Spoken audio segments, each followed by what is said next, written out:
Қайырлы кеш, қайырлы күн, құрметті бизнес серіктестер, құрметті оқырмандар. Бүгінгі сабағымыздың 3-ші бөліміне қош келдіңіздер. Бүгінгі 3-ші бөлімінде біз профильді дұрыс толтыруды үйренетін боламыз. Сондықтан да мұқият зейін салып қарап отырыңыздар. Бірінші профильге кіреміз, одан кейін редактировать профиль дегенді басамыз. Басқаннан кейін бізде бірінші имя, одан кейін имя пользователя деген тұрады. Бізде логин мен имя пользовательді қалай жатамыз, яғни парақша атауын. Ең біріншінде бізде имя деп тұрған жерде бізде міндетті түрде қызметіміз жазылатын болады. Екінші астында бізде логиніміз жазылатын болады. Сондықтан да сіздер мұқият түрде соны ажырата алыңыздар. Бірінші біз имя дегенді өзгертеміз, яғни қызметімізді жазатын боламыз. Санеева. Одан кейін арасына символ қою арқылы біз әдемі қыламыз. Символ біреу-ақ болу керек, яғни қатты көп қажет емес. Екінші Санеева, мысалға Алматы болсын, Астана болсын, Ақтөбе ме қайсысы, соны жазатын боламыз. Одан кейін енді сіздер қалай толтырғыларыңыз келеді, солай толтырасыздар. Сіздер қандай қызмет көрсетесіздер, соны жазасыздар. Доставка по всему КЗ деп қоймыз мысалға.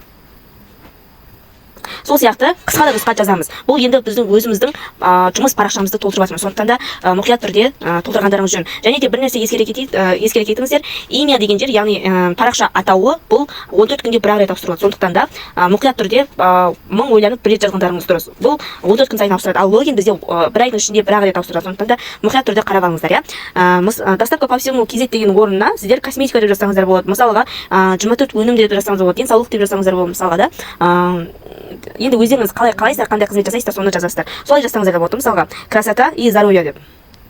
Және де птичка ұрып изменить имя дегенді басамыз. Енді қараңыздар, астына біз логинді жазатын боламыз. Яғни логин дегеніміз біз өткен сабақта түсіндіре кеттім не екенін. Сіздер дәл осы профиль сипаттамасын жаттап алыңыздар. Сол арқылы сіздер ары қарай жұмыс жасау оңай болып кетеді, құрметті серіктестер. Сол үшін мен сіздерге алдын ала профиль сипаттамасын және де оны қалай ашу керегін көрсеткен болатынмын. Енді логинді дұрыс толтырамыз. Қараңыз. Мен мысалға өзімнің жұмыс парақшам ретінде Санеева компаниясына арнайы ашып жатырмын. Сондықтан да арнайы еңлік Санеева деп қоятын боламын. Ал егер де сіздер өз аттарыңызды ашатын болсаңыздар, чисто еңлік тұрған белек мысалға да, болмаса Айнұр Тұрсынбаева деп, мына қараңыздар. Астына нижний символ арқылы қоятын боламыз. Нижний символ дейміз, астындағы пробель дейміз. Нижний пробель дейміз, астындағы пробель деп аталынады сол. Арасына точка қойып, қасына жаңадай жылды қоюға болмайды. Сондықтан да мұқият болыңыздар. Мен еңлік Санеева деп аштым.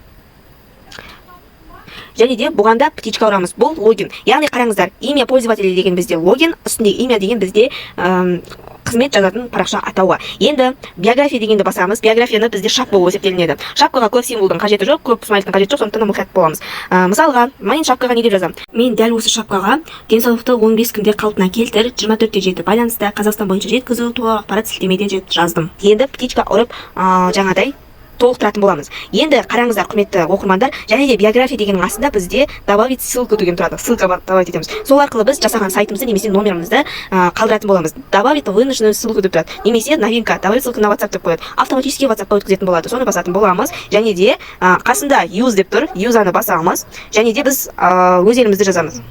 Мына Қазақстан деп, ол жаңадай Қазақстанның коды болып есептелінеді. Мысалы, мен номерімді тіркедім. Готово дегенді басамыз. Болды. Және де біз артқа қарай шығып кетіп, өзіміздің профилімізді көретін боламыз. Мінекей. Енді құрметті оқырмандар, бір жерде логотипті енгізуді көрсетіп жіберейін. Ең үстінде изменить фото профиля деп тұрады. И выбрать из галереи фото, және де кез келген өзіміздің логотипімізді немесе суретімізді қоятын боламыз. Бұл жерде анық түскен өзіңіздің суретіңіз тұру керек, немесе жаңадай компанияның несі тұру керек, логотипі. Мінекей біздің парақшамыз дайын. Осы сияқты толтыруларыңызға болады. Немесе егер де WhatsApp шықпай жатса, құрметті оқырмандар, қараңыздар, редактировать профильге қайтадан кіретін боламыз, ссылкаға кіретін боламыз, және де WhatsApp деген үстіне қайтадан басып, удалить ссылку дегенді басамыз. Енді добавить вынужденную ссылку дегенді басамыз. Енді үстіндегі URL деген жерге va.me деп жазамыз. Ағылшынша және де кіші әріппен барлығын, және де қиғашына орналасқан дропты жазамыз. Және де ешқандай плюс қоймаймыз, арасын ашпаймыз. 776 716 8056 деп жазамыз. Және де птичка ұрамыз. Енді қараңыздар, птичка ұрған екен, автоматически ссылка орнатылды. Және де сырттан бізде дәл осылай номеріміз қанық көрініп тұратын болады. Құрметті оқырмандар, құрметті бизнес серіктестер, дәл осылай өздеріңіздің ойларыңызбен парақшаны толтырыңыздар. Және егер де түсінбей жатқан сұрақтарыңыз болса, төменге жазсаңыздар болады. Баршаңызға сәттілік.